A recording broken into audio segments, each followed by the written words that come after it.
En el año 1910, un potente terremoto destruyó la ciudad de Cartago, dejando pérdidas millonarias y un número indeterminado de muertos.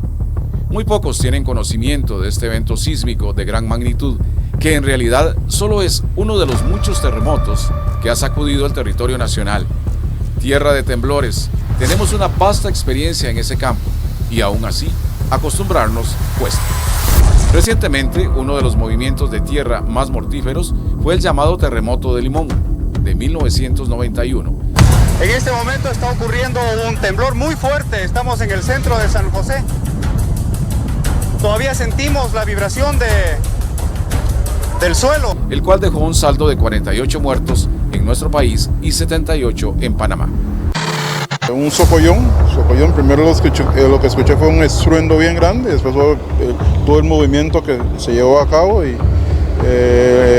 me acuerdo haber salido, estaba en la casa por cierto, salí de la casa y la sorpresa fue ver obviamente todos los vecinos en la calle, pero también ver que todo se estaba moviendo, ¿verdad? Entonces fue algo impactante, la verdad, fue muy impactante, pero y después de eso todo lo que conllevó después, ¿verdad? De ver lo que pasó, los daños, puentes, bueno, todo lo que pasó, bloqueo, y lo más dramático fue cómo uno quedó traumado como persona, ¿verdad? Estaban rotas las tuberías, la gente corría, mucha gente tratando de buscar cómo comunicarse con algunas otras personas. Recordemos que para ese entonces no habían teléfonos celulares, ¿verdad? Entonces estaban tratando de buscar teléfonos públicos cercanos. Y entonces tomé una bicicleta y me vine hacia el Parque Vargas. Ahí vi cómo se levantó la corteza, ¿verdad? El coral se había levantado, no sé cuánto, y efectivamente el agua se había retirado, ¿verdad? El mar Caribe se había retirado, y eso a mí me impactó mucho.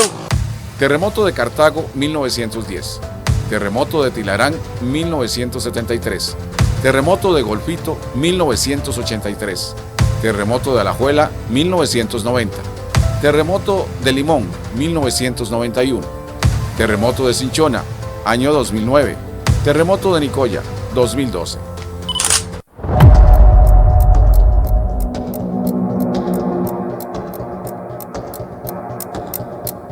Costa Rica es un país pequeño, ubicado entre dos océanos, rodeado de varias placas tectónicas, las cuales son las causantes de la mayoría de los grandes sismos.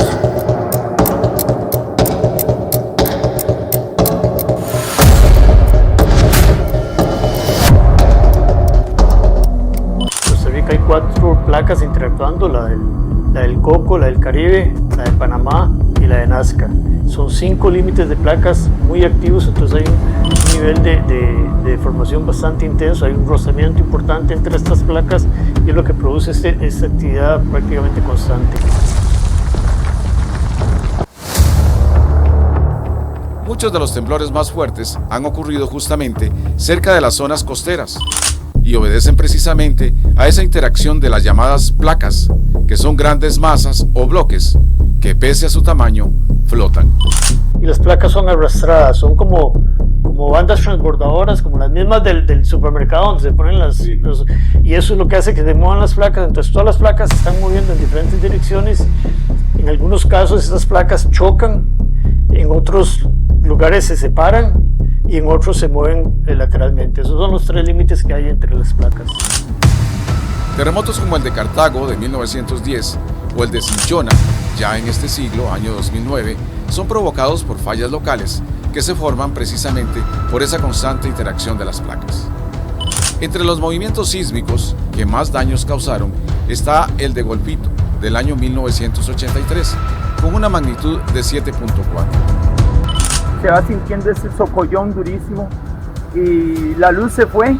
Entonces todo el mundo corría hacia la puerta, algunos caían, tropezaban, entonces otros le pasaban encima, ¿verdad? Al no verlo le pasaban encima y bueno, fue algo de mucho temor en este momento. La región Brunca sufrió bastante, nosotros sufrimos bastante en la calle. La gente salía con candelas a alumbrarse porque como no había luz y parecía más bien que uno venía como para un velorio, ¿verdad? La gente a los lados de las calles vino caminando por el centro de la carretera, yo buscando mi casa y bueno, fue algo terrible. En esta ocasión hubo un muerto en toda la región y gran cantidad de casas semi-destrozadas. Fue algo terrible y espero que no vuelva a suceder, Dios guarde, más ahora que hay más edificaciones todavía. El terremoto de Nicoya del año 2012 es uno de los movimientos recientes de mayor impacto. Tuvo una magnitud de 7.6.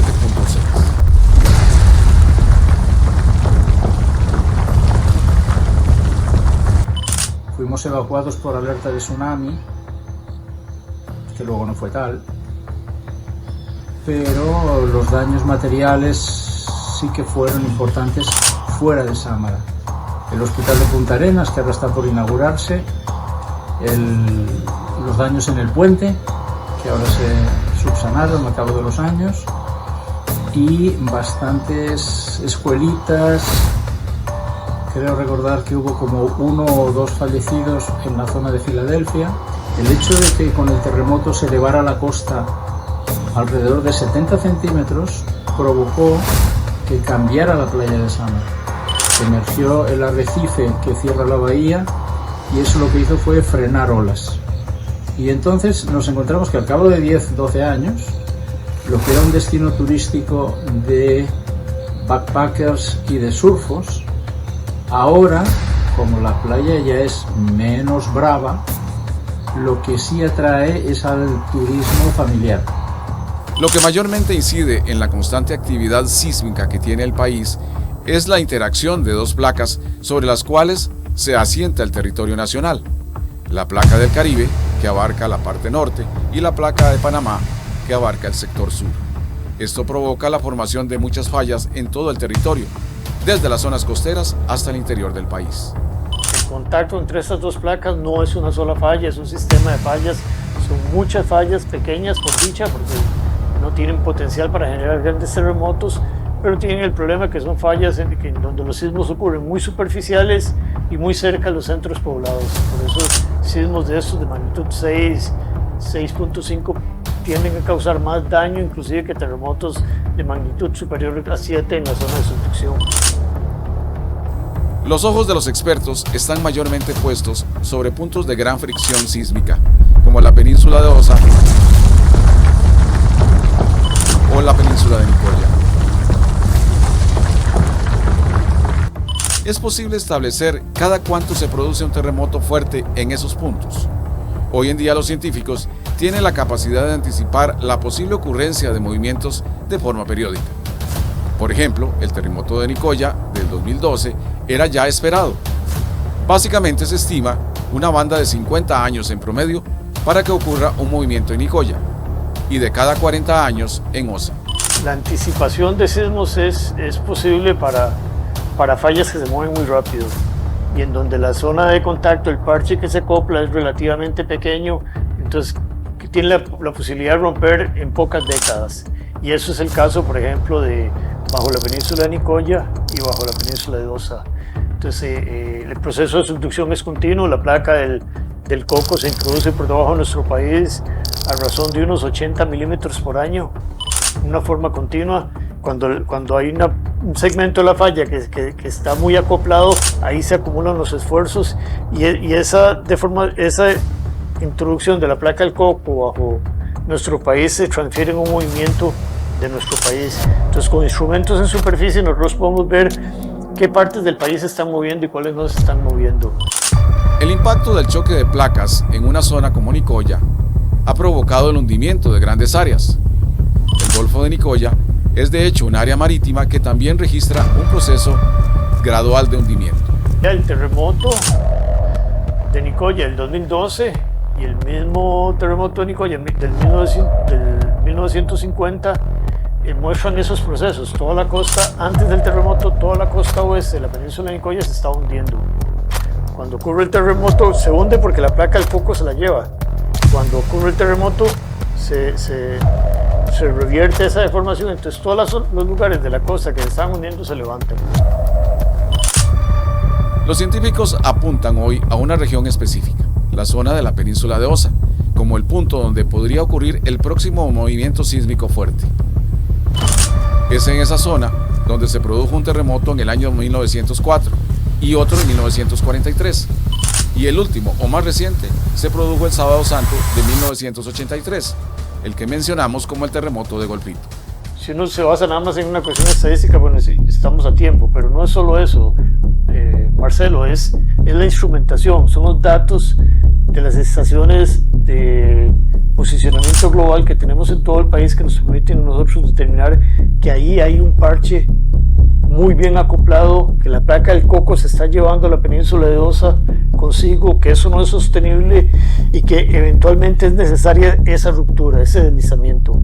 Y prácticamente está listo para desde hace 5 años pudo haber ocurrido y puede ocurrir en cualquier momento en los siguientes 5 años. Este terremoto para la península de Osa podría ocurrir, según estimaciones, en algún momento dentro de los próximos 5 años. ¿Debemos alarmarnos? No, más bien prepararnos. Los sistemas de detección hoy en día nos permiten estar alertas. Si ocurriera un temblor en esa parte del país, en la zona sur, un sistema de alarmas moderno permitiría que en el centro de San José nos enteremos del movimiento sísmico antes de que la onda expansiva llegue hasta la capital.